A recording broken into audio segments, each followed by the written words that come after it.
Berjumpa lagi semuanya yang sedang menjalankan ibadah puasa. Sekarang kita akan kembali lagi dilanjutkan dengan pembahasan Donghua Xiaoyan. Saat ini terlihat jika Xiaoyan sedang berpergian ke paviliun alkemis. Kemudian begitu Xiaoyan muncul pada saat ini tiba-tiba sorak-sorak segera terdengar satu demi satu. Lalu pada saat yang sama banyak suara kuali meledak terdengar di sekitar. Tentu saja kedatangan Xiaoyan ini sepertinya mengalihkan perhatian dari banyak alkemis, banyak sosok yang pada saat ini berdiri dan semuanya menatap ke arah Xiaoyan dengan tatapan terpana. Ada beberapa di antara mereka yang bertanya-tanya siapakah sosok ini dan mengapa sosok ini mirip dengan Yang Mulia. Mungkin sosok ini adalah murid yang baru memasuki alam dewa kuno. Orang-orang yang lebih senior pada saat ini menjelaskan bahwa alkemis yang berada di gambar di paviliun alkemis adalah sosok ini. Sementara itu Xiaoyan pada saat ini menatap ke sekeliling dengan masih berdiri diam. Beberapa saat kemudian beberapa saran diajukan kepada Xiaoyan dengan banyak alkemis yang mulai angkat berbicara. Mereka tampaknya berharap Xiaoyan dapat sekali lagi menunjukkan keterampilan alkemis miliknya saat ini. Mereka berkata apakah Yang Mulia Xiaoyan bisa menunjukkan kepada mereka teknik alkemis dari Yang Mulia lagi dan mencerahkan mereka tentang alkemis. Xiaoyan pada saat ini hanya tersenyum dan menghela nafas sebelum akhirnya Xiaoyan berkata bahwa Xiaoyan di sini hanya untuk mencari seseorang. Apakah ada sosok Lang Tian di sini? Semua orang seketika terdiam sebelum akhirnya bergumam mungkinkah Yang Mulia mencari maniak obat Lang Tian? Xiaoyan sedikit mengerutkan kening dan tampaknya semua orang dengan jelas mengenali Lang Tian. Selanjutnya Xiaoyan menatap ke arah sosok-sosok yang memandang ke arah sebuah ruang rahasia yang tertutup. Xiaoyan seketika melihat ruang rahasia yang tampak berbeda. Pintu dari ruang batu ini sangat tebal dengan dinding di sekitarnya yang lebih rusak daripada yang berada di sekitar. Xiaoyan secara alami menyadari bahwa ruang alkemis di tempat ini sangat kokoh. Xiaoyan tidak tahu berapa banyak ledakan yang telah mereka alami hingga meninggalkan bekas yang seperti ini. Bersamaan dengan hal tersebut gerbang batu yang tampak hancur tiba-tiba kembali bergetar. Setelah beberapa saat pintu batu ini perlahan terbuka dan sesosok tubuh yang sedikit memalukan berjalan keluar. Kerumunan juga pada saat ini bergumam bahwa ini adalah tungku ke-99 kali yang diledakkan oleh senior Lang Tian.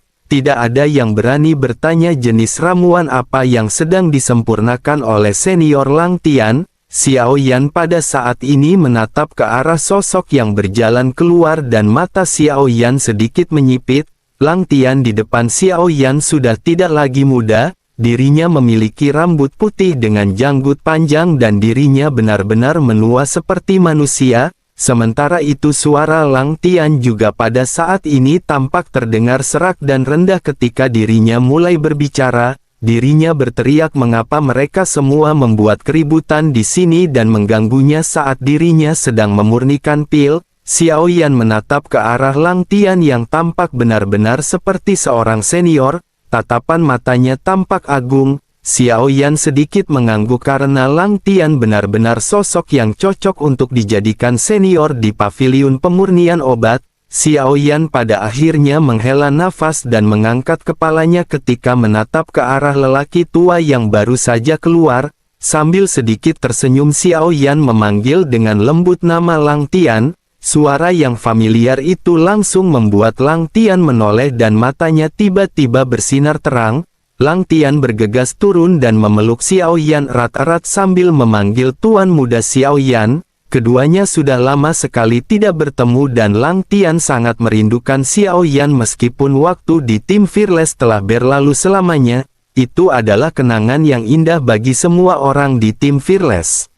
Xiaoyan pada saat ini menatap ke arah Lang Tian dengan bingung dan berkata mengapa Lang Tian tiba-tiba menjadi begitu tua. Lang Tian pada saat ini sambil tersenyum masam berkata bahwa dirinya selalu tenggelam dalam proses alkemis. Kondisi kultivasinya juga tidak dapat ditembus dan rentang hidupnya hampir habis. Lang Tian sesungguhnya memiliki pil awet muda tetapi Lang Qian belum meminumnya. Dirinya terus-menerus tenggelam dalam proses alkemi selama bertahun-tahun dan penampilannya tampak tidak dipedulikan. Xiao Yan pada saat ini sedikit mengangguk dan berpikir bahwa meskipun Lang Tian memiliki bakat dalam bidang alkemis, dirinya tidak pandai berkultivasi dan pada saat ini Xiao Yan segera duduk bersila. Xiao Yan berkata bahwa kekuatan spiritual Lang Tian terbelenggu. Xiao Yan akan memurnikan Tuk Lang Tian menerobos. Begitu melihat Xiao Yan yang duduk bersila seketika terjadi keributan di area sekitar. Lang Tian juga pada saat ini tampak bersemangat. Bagi seorang fanatik obat seperti Lang Tian menyaksikan seorang alkemis yang lebih kuat darinya tidak diragukan lagi merupakan kenikmatan yang langka dan ekstrim. Api pada saat ini seketika membumbung ketika Xiao Yan mengangkat tangannya. Melihat api 3 warna yang bertahan di seluruh paviliun alkemis, sorak-sorai gembira yang menggetarkan bumi terdengar di paviliun. Sosok-sosok pada saat ini segera bergumam ketika bertanya-tanya api macam apakah ini, kekuatannya benar-benar terasa luar biasa. Sosok lainnya pada saat ini bertanya apa yang akan dilakukan oleh Yang Mulia Xiao Yan pada saat ini. Mereka pada saat ini terkejut karena ada lebih dari 10.000 jenis bahan obat yang dikeluarkan Xiao Yan. Mereka bertanya-tanya apakah Yang Mulia Xiao Yan akan memurnikan semua ramuan ini sekaligus. Bagaimana mungkin ini bisa dilakukan? Teknik alkemis Xiao Yan tampaknya berada di luar imajinasi semua orang yang berada di sekitar. Meskipun banyak di antara mereka tidak memiliki kekuatan yang setara dengan Xiao Yan dan hanya ada sedikit yang mungkin bisa mendekati kekuatan spiritual Xiao Yan, mereka pada saat ini benar-benar terpana begitu melihat Xiao Yan memulai memurnikan obat. Mereka berdiri satu demi satu dengan kilatan cahaya tajam di mata masing-masing.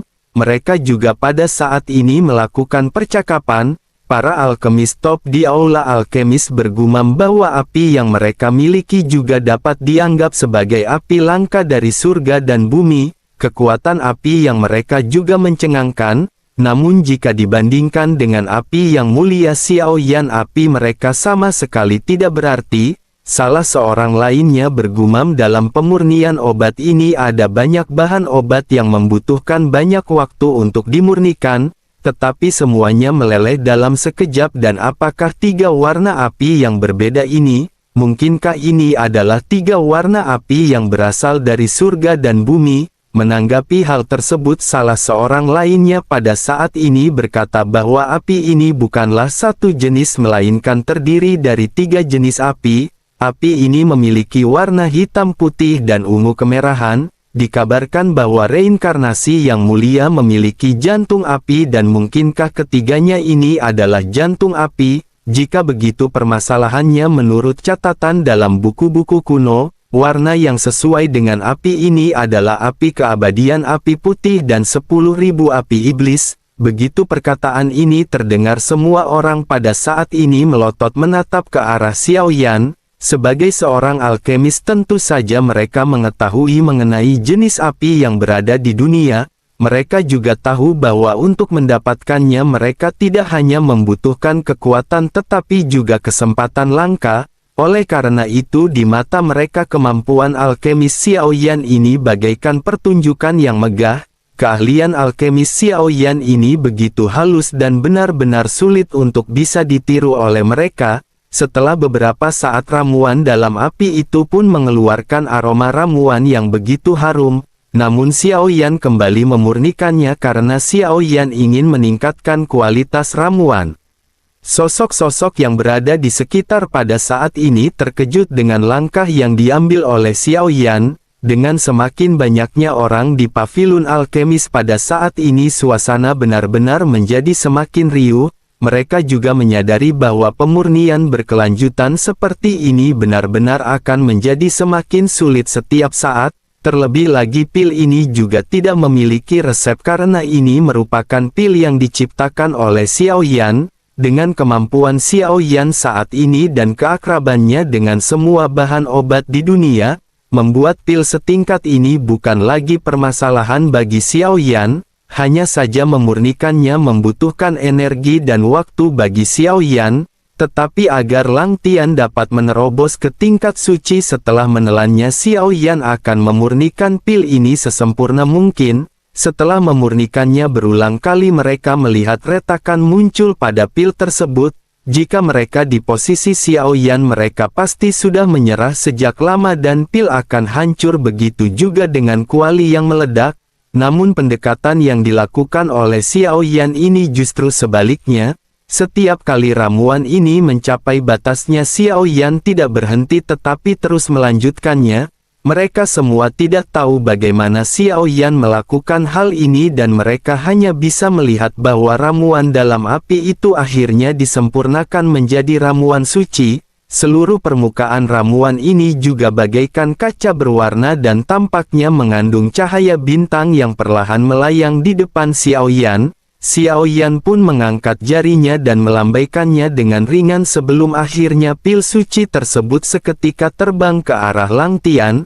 Lang Tian juga mengerti dan langsung menelannya dalam satu tegukan. Kekuatan obat yang kuat segera membasahi seluruh tubuh Lang Tian sebelum akhirnya Xiao Yan menggunakan energi dan darahnya yang besar untuk mengalirkan energi ke tubuh Lang Tian. Xiao Yan pada saat ini mengubah meridian dan pembuluh darah Lang Tian. Mata semua orang pada saat ini tertuju pada proses ini dan setelah beberapa saat, Lang Tian meraung ke langit dan tiba-tiba membuka matanya. Rambut dan janggutnya berubah menjadi hitam dan kerutan di wajahnya seketika menghilang. Dalam sekejap mata Lang Tian berubah dari seorang lelaki tua menjadi seorang pemuda. Dirinya tampak bersemangat lagi dan memancarkan energi yang tidak ada habisnya. Lang Tian pun menghela nafas dan bergumam bahwa dirinya merasakan sebuah terobosan. Lang Tian lanjut menangkupkan tangannya dengan gembira ke arah Xiao Yan ketika mengucapkan terima kasih. Selain itu semua penyakit lama Lang Tian juga pada saat ini telah disembuhkan. Sekarang energi dan darahnya berlimpah dan dengan cara ini dirinya bisa membuat pil dengan baik lagi. Xiao Yan pada saat ini berdiri dan memberi Lang Tian beberapa resep pil sebelum akhirnya tersenyum dan memutuskan pergi. Sementara itu Lang Tian sekali lagi memasuki ruang alkemis dan terus berlatih alkemis dalam pengasingan. Di sisi lain di alam dewa kuno ada daerah yang bahan utamanya adalah besi murni. Tanahnya terbuat dari besi, begitu juga dengan gunungnya yang terbuat dari besi. Jika melihat ke langit ada juga ribuan bahtera besar yang sangat kokoh. Selanjutnya kilatan pelangi panjang datang dari kejauhan sebelum akhirnya melayang di udara. Sosok ini tidak lain dan tidak bukan adalah Xiao Yan yang terlihat memandang sekeliling. Sesaat Xiao Yan mendekat, Xiao Yan lanjut mendengar suara omelan di mana para penjaga segera datang untuk menghalangi Xiao Yan. Salah seorang penjaga bertanya siapakah sosok ini? Ini merupakan daerah terlarang dan apakah dirinya tidak mengetahuinya? Wajah Xiao Yan pada saat ini tampak lembut dan Xiao Yan tidak marah. Xiao Yan merasa semakin tegas penjaganya maka akan semakin aman Ding Yue. Xiao Yan pun segera bertanya apakah Ding Yue ada di sini.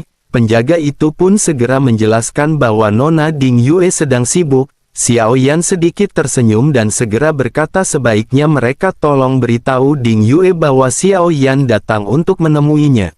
Mendengar hal tersebut penjaga sebelumnya kembali mulai menjelaskan. Dengan sangat bangga sosoknya berkata bahwa Nona Ding Yue menjelaskan dirinya tidak akan menemui siapapun bahkan sang ratu. Xiao Yan yang berdiri dengan kedua tangan di belakang punggungnya pada saat ini kembali mulai berbicara.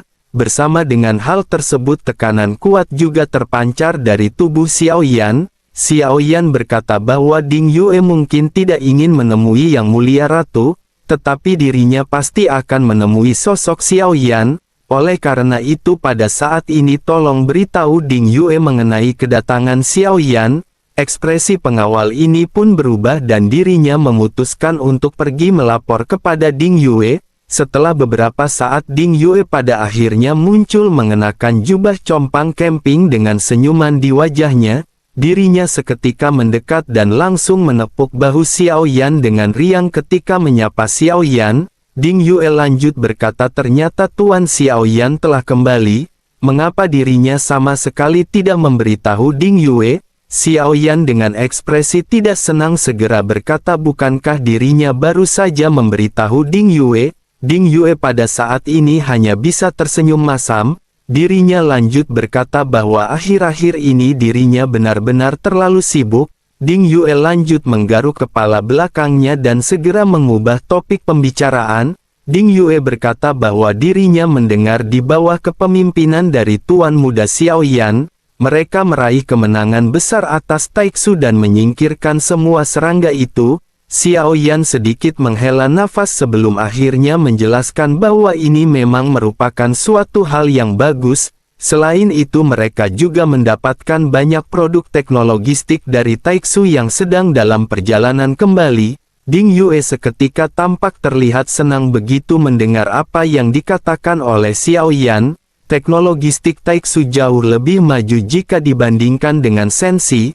Meskipun dalam pertempuran Sensi tidak membutuhkan bantuan armor yang sangat bergantung pada teknologistik seperti Taiksu, setidaknya armor ini akan bisa membantu di dalam pertempuran.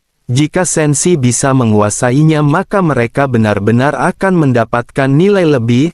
Korban jiwa juga akan dapat dikurangi sampai batas tertentu jika perang besar-besaran dilancarkan. Dalam jangka panjang apa yang dilakukan oleh Ding Yue pada saat ini benar-benar sungguh luar biasa penting. Xiao Yan pada saat ini sedikit tersenyum melihat Ding Yue yang tersenyum dan penuh semangat, memikirkan Lang Tian dan Ding Yue yang sama-sama memiliki hal yang ingin mereka lakukan dan berusaha keras untuk melakukannya. Xiao Yan pada saat ini juga merasakan perasaan senang di dalam hatinya. Berkultivasi bukanlah satu-satunya cara, tetapi menemukan cara yang cocok adalah hal yang terbaik. Sementara itu Ding Yue pada saat ini mengajak Xiao Yan untuk melihat-lihat hasil penelitiannya. Ding Yue telah mengubah Void God Armor yang diperolehnya sebelumnya sehingga dapat dikendalikan oleh alam dewa kuno. Namun meskipun begitu Ding Yue pada saat ini menunjukkan ekspresi sedikit menyesal. Ding Yue berkata bahwa meskipun mereka telah menyetak beberapa barang dari Taiksu, masih banyak yang belum dapat dipelajari Ding Yue baik itu bahan maupun metode pembuatannya. Xiao Yan sedikit mengangguk dan menyadari bahwa meskipun mereka telah merampas beberapa barang Sensi tidak memiliki teknologi inti, bahkan jika Ding Yue merekrut sekelompok orang yang tertarik dengan teknologistik, masih akan membutuhkan banyak waktu bagi mereka untuk bisa membuat terobosan dalam bidang ini. Xiao Yan pun menghela nafas dan berkata bahwa jika ada kesempatan Xiao Yan akan mencoba menangkap beberapa pandai besi Taiksu dan mengirimkannya kepada Ding Yue. Ding Yue pun kembali tersenyum dan dirinya pada saat ini kembali mengingat di mana Xiao Yan memberitahu Ding Yue mengenai Void God Armor. Keduanya benar-benar tidak menyangka bahwa Taiksu akan memiliki teknologistik yang jauh lebih maju jika dibandingkan dengan Sensi. Keduanya hanya bisa menghela nafas sebelum akhirnya Ding Yue pada saat ini segera berkata sebaiknya Tuan Muda Xiao Yan ikut dengan Ding Yue. Ini adalah rahasia terbesar Ding Yue dan Tuan Muda Xiao Yan harus merahasiakannya untuk Ding Yue. Selanjutnya Ding Yue menuntun Xiao Yan untuk terbang ke salah satu dari banyak gunung baja. Ada sebuah gua di sini dan keduanya seketika memasuki gua tersebut. Setelah beberapa saat dalam kegelapan pemandangan di depan Xiao Yan tiba-tiba menjadi semakin jelas. Gelombang panas meledak dari sini dan banyak suara logam yang bertabrakan di tempat ini. Selanjutnya adegan yang muncul di hadapan Xiao Yan membuat Xiao Yan pada saat ini terkejut. Xiao Yan melihat ada banyak bola-bola hitam tertata rapi di dinding-dinding di sekitarnya. Xiao Yan menyadari bahwa ini adalah bentuk dari Void God Armor setelah dipisahkan dari inangnya. Jika melihat ke sekeliling sepertinya ada puluhan ribu armor. Ding Yue juga segera menjelaskan kepada Xiao Yan bahwa semuanya adalah Void God Armor yang telah dirinya modifikasi. Dengan begitu maka armor ini sekarang dapat dikenakan oleh para prajurit Sensi. dirinya juga mengganti namanya karena bagaimanapun armor ini dibuat di alam dewa kuno, dengan begitu maka menamainya dengan armor dewa kuno. Xiao Yan tersenyum dan sedikit mengangguk sebelum akhirnya Xiao Yan segera bergegas ke samping dan mengulurkan tangannya untuk menyentuh bola hitam. Begitu jari-jari Xiao Yan menyentuhnya, bola hitam itu dengan cepat naik seperti cairan dan dengan cepat melilit seluruh tubuh Xiao Yan. Setelah beberapa saat satu set armor yang sangat pas muncul di tubuh Xiao Yan. Peran armor ini tentu saja tidak bisa dilukiskan. Bagi orang yang sangat kuat armor ini mungkin tidak terlalu berguna, namun dalam perang berskala besar menggunakan armor setara dengan lapisan keamanan dan perlindungan ekstra, hal ini akan secara efektif dapat mengurangi jumlah korban jiwa dan kerusakan. Warna dari armor ini juga tidak lagi hitam seperti Void God Armor. Armor yang dimodifikasi oleh Ding Yue berubah menjadi perpaduan emas dan perak. Hal ini benar-benar menambahkan kesan semakin gagah dan indah bagi para prajurit. Selanjutnya pikiran Xiao Yan bergerak dan armor di tubuh Xiao Yan pada saat ini kembali memadat. Armor ini terkelupas dan kembali berubah menjadi bola hitam. Selanjutnya Ding Yue pada saat ini kembali berkata kepada Xiao Yan, sebaiknya Tuan Muda Xiao Yan ikut lagi bersama dengan Ding Yue. Ding Yue kembali menuntun Xiao Yan ke bawah di mana ruang di bawah tanah ini tampak sangat luas. Ruang ini juga tampak seperti labirin dengan ada banyak sekali sosok yang menempak lebih banyak armor. Setelah beberapa saat melakukan perjalanan pada akhirnya keduanya melayang di depan sepetak kegelapan. Ding Yue lanjut segera menjentikan jarinya. Ledakan seketika terjadi sebelum akhirnya terdengar suara gemuruh. Tampaknya ada sebuah benda besar yang sedang bergerak perlahan di dalam kegelapan. Sebuah benda logam perlahan muncul dari kegelapan dan setelah beberapa saat benda tersebut dapat terlihat dengan jelas. Ini merupakan kepala naga dan kepala ini terbuat dari logam. Begitu kegelapan menghilang dengan cepat seluruh gambaran terlihat jelas di hadapan Xiao Yan. Pupil mata ketika menyipit karena yang dilihat oleh Xiao Yan ini adalah kepala naga yang bukan kepala naga biasa. Xiao Yan mengenali seluruh kepala naga ini karena tubuh asli dari sosok ini adalah Long Yi atau Zhu Jiuyin. Meskipun jauh lebih kecil dari tubuh asli Long Yi, Zhu Jiuyin masih terlihat sangat mengejutkan. Di tengah-tengah keterkejutannya, Ding Yue pada saat ini segera mengangkat kepalanya dan bertanya, bagaimana menurut Tuan Muda Xiao Yan? Apakah sosok ini terlihat seperti bentuk aslinya? Ding Yue pada saat ini tampak begitu bangga dan seperti sedang menunggu pujian dari Xiao Yan. Xiao Yan pun segera menghela nafas dan tersenyum sebelum akhirnya berkata bahwa sepertinya Ding Yue telah mengundang Long Yi ke sini berkali-kali. Ding Yue bahkan berhasil meniru bentuk asli Long Yi dan ini benar-benar luar biasa. Xiao Yan memperhatikan Zhu Jiuyin yang terbuat dari logam sebelum akhirnya mengungkapkan keraguannya. Xiao Yan berkata bahwa namun ini hanya bentuknya saja. Jika tidak memiliki jiwa maka itu tidak akan berguna dan tidak dapat digerakkan. Ding Yue dengan bangga kembali berkata perlahan bahwa Tuan Muda Xiao Yan jangan khawatir. Selain itu ini adalah armor pribadi yang dirinya tempah khusus untuk Long Yi. Untuk membuatnya dirinya telah melelehkan banyak Void God Armor yang tidak terhitung jumlahnya. Pengerjaannya juga belum diselesaikan dan belum sepenuhnya dilebur. Ketika Long Yi bisa memakainya bahkan jika dirinya berubah menjadi tubuh aslinya, armor ini akan dapat menutupi tubuhnya yang sangat besar. Begitu Xiao Yan mendengar hal ini, Xiao Yan seketika mengangkat alisnya. Ini adalah armor yang dibuat khusus untuk Long Yi yang merupakan sesuatu yang tidak pernah dipikirkan oleh Xiao Yan. Melihat keterkejutan Xiao Yan, Ding Yue juga pada saat ini kembali berkata bahwa masih banyak bagian yang bisa dimodifikasi pada armor ini. Hal itu pada akhirnya akan membuat kekuatan tempur Long Yi menjadi semakin kuat. Xiao Yan tercengang dan kembali berkata bahwa ini sungguh luar biasa. Jika begitu permasalahannya bagaimana dengan armor milik Xiao Yan? Ding Yue seketika sedikit tertegun sebelum akhirnya tersenyum pahit. Ding Yue lanjut berkata bahwa dengan kekuatan Tuan Muda Xiao Yan, bahan-bahan yang ada di tangannya sekarang hanyalah modifikasi berdasarkan Void God Armor. Dengan begitu maka mereka tidak akan dapat mengimbangi kekuatan pamungkas Tuan Muda Xiao Yan. Melihat Ding Yue yang tampak sedih, Xiao Yan segera tertawa dan berkata bahwa dirinya hanya bercanda. Dirinya juga memiliki armor di sini yang seharusnya lebih tinggi daripada Void God Armor.